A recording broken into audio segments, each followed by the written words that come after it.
Hello there! Today we'll be doing a review of the design and build of my Kegerator. Or Keezer, I guess it is. So let's get started.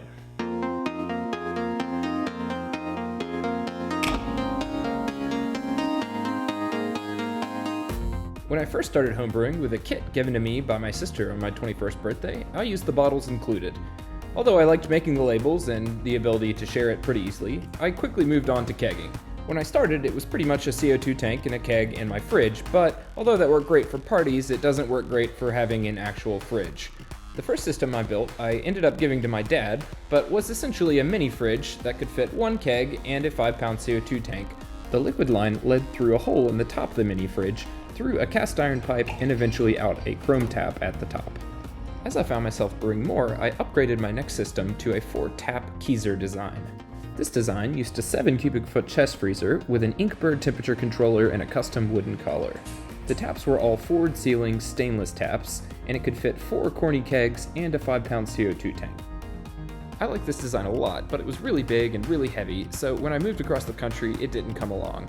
Instead, I built a newer, smaller version out of a 5 cubic foot chest freezer. Version 2 has a smaller footprint, it's more energy efficient, and seems to maintain consistent internal temperatures a little better. Currently it only has 2 taps, but plenty of space and capacity to add a few more in the future. The build process starts by removing the hinges and the lid of the chest freezer. The base frame and the outer frame are wood glued together and then epoxied to the chest freezer. Finally, the hinges are reinstalled, screwing into the base frame and the existing holes in the lid. Last but not least, drill some holes in the front of the collar to install the tap of your choice. I use stainless steel inner taps. For the liquid and gas lines, I'm using 8mm EVA barrier tubing with push fittings. It was kind of a temporary setup to start, but nothing's more permanent than a temporary setup that works well. I use about 15 feet of tubing for my liquid lines. This drops the head pressure and prevents overfoaming so that you get a good pour. Even though this Keezer is a good amount smaller than my previous design, for the overall capacity, it can fit up to 5 2.5-gallon torpedo kegs, or 3 5-gallon corny kegs, and still have room for a CO2 tank and regulator. I use the same Inkbird temperature controller to keep the Keezer at temperature.